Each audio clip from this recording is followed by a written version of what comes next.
Welcome to Most Myself. I'm Michelle Madrid. And, there's something I have been thinking about a whole lot lately. I don't think we talk enough about the way grief changes what we can tolerate. And when I say that, I mean not just emotionally, but what we can tolerate relationally, internally, spiritually. Sometimes grief strips away your ability to keep pretending. It strips it away. Pretending that you're okay, pretending that certain relationships don't actually hurt, pretending that self abandonment isn't costing you something. And once that happens, you cannot return to the woman you were before the loss. And I want to share a personal story with you that takes us back to 2016. It was in 2016 when I lost both of my adoptive parents 1 month apart. My father died in January of 2016. My mom died in February.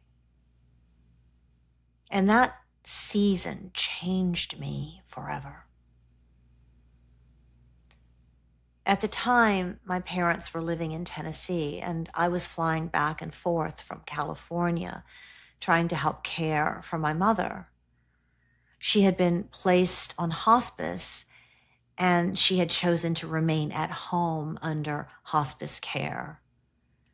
And so I was flying back and forth, alternating with my eldest brother who lived in the same town as my parents, but I would fly in to give him relief. And I would stay for a few nights, and then I would fly back to California. And there is something about watching a parent decline that changes the emotional atmosphere of a home. Everything slows down. Even the air inside the home feels heavy. And you start living in anticipation, in waiting, in hypervigilance. And I think anticipatory grief is one of the loneliest kinds of grief there is. It is one of the most isolating kinds of grief there is, because part of you is already grieving someone who is still physically there, still physically here.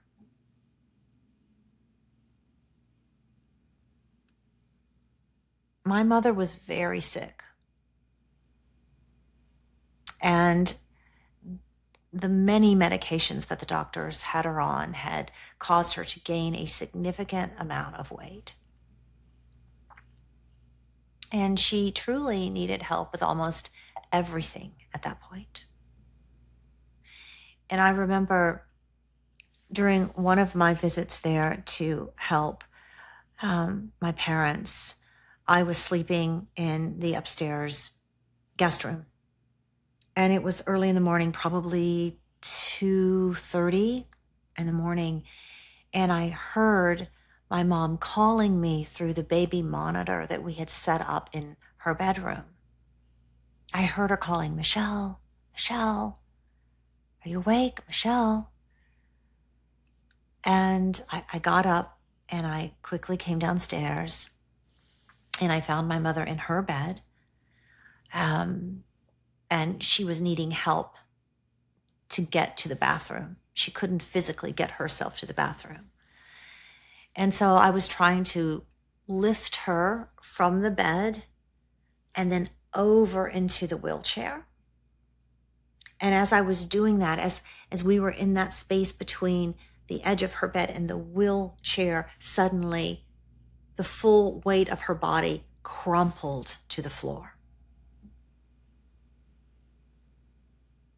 And I remember struggling to help her back up. And I was trying so hard. And I was reminding myself to stay calm, to keep breathing. I didn't want my mother to panic. I said, we've got this. We'll get you into the wheelchair.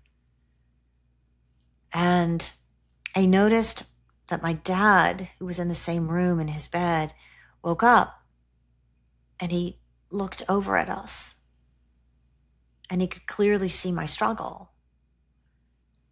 And with my arms around my mother, I looked at my dad and I said, Dad, do you think you could help me lift Mom into her wheelchair? And I will never, ever forget the look on his face. He looked at me and he said, no, I can't. I can't. And in that moment, I wasn't angry or frustrated. I realized something truly profound. Physically, my father probably could have gotten up out of his bed and helped me with my mom. Physically, he probably could have. But emotionally, mentally, spiritually,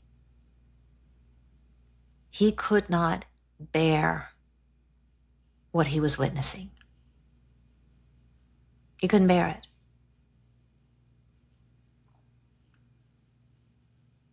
The love of his life. And yes, my parents were real flawed people and their relationship was complicated and it was hard. But my father was witnessing the love of his life slipping away in front of him. And I think something inside of him was already collapsing too. Now, I eventually did get my mother into that wheelchair, and I did wheel her into the bathroom, and I did help her care for herself. And we did get her back into the wheelchair, and I got her back to her bed and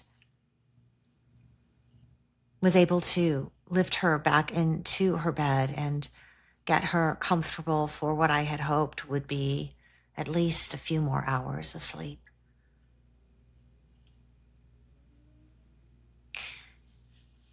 And I remember once my mother was settled back in her bed, I went back upstairs to the guest room and I just crawled into my bed and I cried. I cried.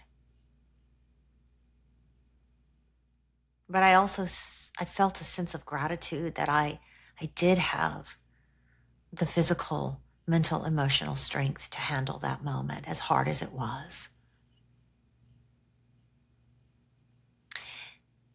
And shortly after that incident, my father stopped eating. He stopped drinking. And he stopped taking his medications. He just stopped it all. He wanted to go before my mother. It was clear. He said so. And somehow my father willed that to be so. And he died 1 month before my mother. And after they both passed, in such a short amount of time, I was emotionally exhausted in a way I didn't fully understand at the time. Because the truth is, I didn't really feel like there was space for my grief. I still had 3 young children at home. I was still making lunches, still driving kids to school, still mothering, still functioning, still holding everything together. And also planning services for my parents.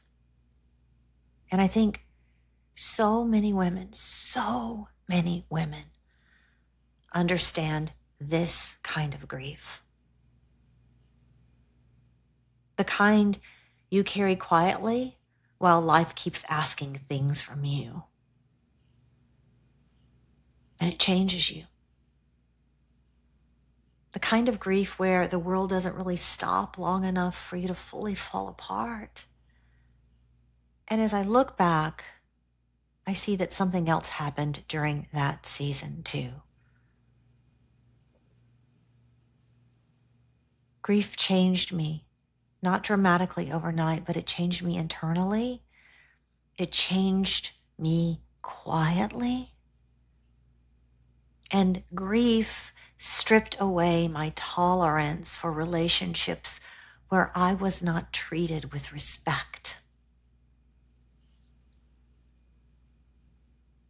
It stripped away my willingness to keep minimizing myself, to keep over-explaining myself, to keep accepting emotional crumbs, to keep betraying myself in order to maintain peace for other people. And I think this is one of the things we don't talk enough about in midlife.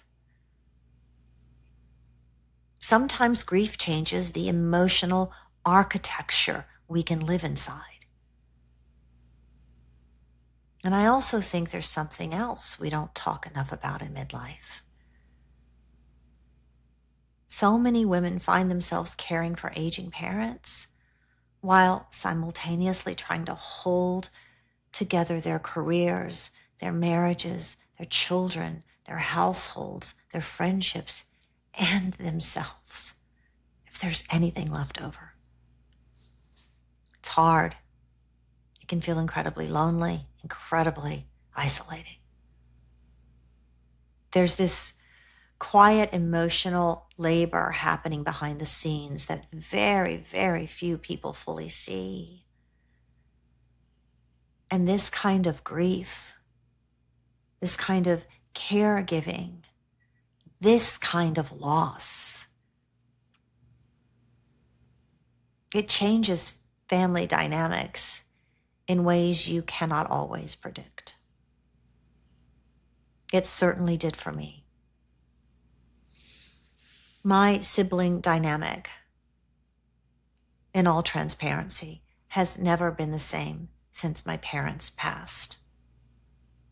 And perhaps, if I'm being fully honest, maybe it was never as strong as I once perceived it to be. And that's not judgment. It's clarity. And strangely, I found comfort once I stopped fighting what was true and began accepting. Because grief has a way of revealing things if we pay attention. And again, not always dramatically, sometimes quietly. It reveals who shows up, who avoids, who can hold hard things, who cannot. And while those realizations can be super painful and hard, they can also become clarifying. And I think clarity is part of becoming too. Not harshness, not resentment, but seeing more honestly. Seeing relationships more honestly. Seeing ourselves more honestly. Seeing what costs us emotionally more honestly. Because loss has a way about it. It has a way of clarifying things. It wakes you up. It wakes you up. Not because pain is beautiful. Not because suffering is some kind of gift. No. But because grief makes time feel real. Grief makes mortality feel real. It makes you realize how precious your energy is and how precious your peace is, how precious your life is. And once you truly understand that, it becomes harder to keep participating in relationships or in environments that slowly diminish you. You see, I don't want to return to the woman I was before those losses. Not because I'm grateful for the pain, but because grief made me more honest, more aware of what costs me emotionally, more aware of what matters, more protective of my peace, more unwilling to abandon myself for the comfort of others. And I think that's part of becoming.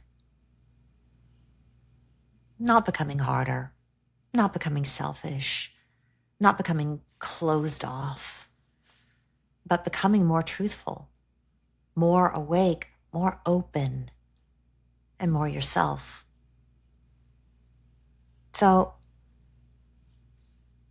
maybe if you're listening today and you're moving through a season where so much change feels like it's converging all at once, aging parents, grief, shifting family dynamics, children growing up, changes in your marriage, changes in your body, changes in your identity.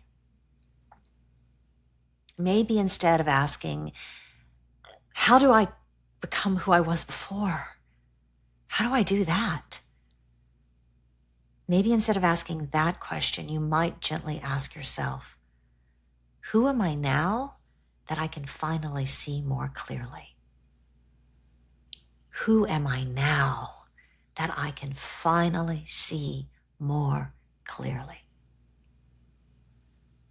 And maybe even sit with that question in your journal this week. Take some time for that. Not as pressure, not as something you need to solve immediately. No, but as gentle guidance. Let that question be a gentle companion. Let it be an invitation to become more honest with yourself about what this season is asking of you. Because sometimes it's asking us to finally meet ourselves, finally, right here where we are, and to start from there. Because grief doesn't just break us open. Sometimes it reveals what we can no longer carry.